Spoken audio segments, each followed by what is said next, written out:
guys, welcome to the eco world. Let's go around and find out how plants and animals live together to maintain the balance of the eco world. Wait a minute, can you see smoke coming out from that house? Let's go closer and find out what's happening there. Whoa, that's a plant trying to prepare its food.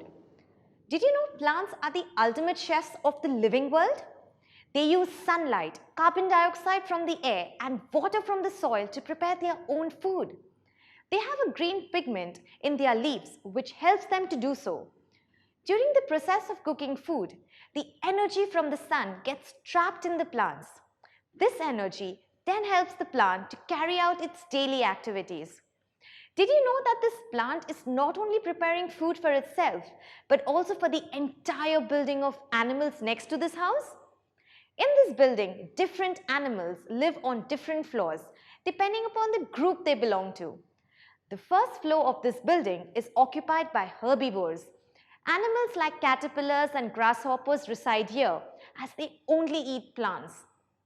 Herbivores get the solar energy directly from the plants they feed on, and that is why they are called primary consumers or level 1 consumers. Let's go to the second floor and see who resides there. Birds and mice, which feed on primary consumers like caterpillars and grasshoppers, stay on the second floor. Since they eat level 1 consumers, they are called secondary consumers or level 2 consumers. Time to go to the third floor. I'm kind of scared to find out who eats small birds and mice. It must be some dangerous animals. It's an owl and a snake. Since they eat secondary consumers, they are called tertiary consumers or level 3 consumers. Excited to go to the top floor of the building? The top floor of the building is occupied by a single animal, the golden eagle. It preys on a variety of animals like owls, snakes, or even animals as big as goats.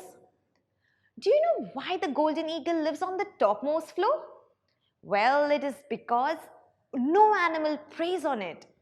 The golden eagle has no natural enemies, and that is why it's called a top predator or apex predator.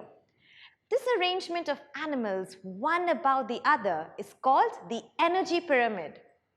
The energy here means the solar energy from the sun, which is first stored in plants and then gets transferred from one animal to another depending on the level. As we go up the level, the amount of energy transferred becomes lesser and lesser. For example, if we consider the energy available to the caterpillar from the plants, it uses some energy for its daily activities, and thus a major chunk of it is lost.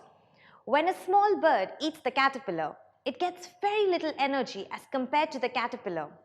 The bird then uses a major chunk of this energy for flying, finding food and growing.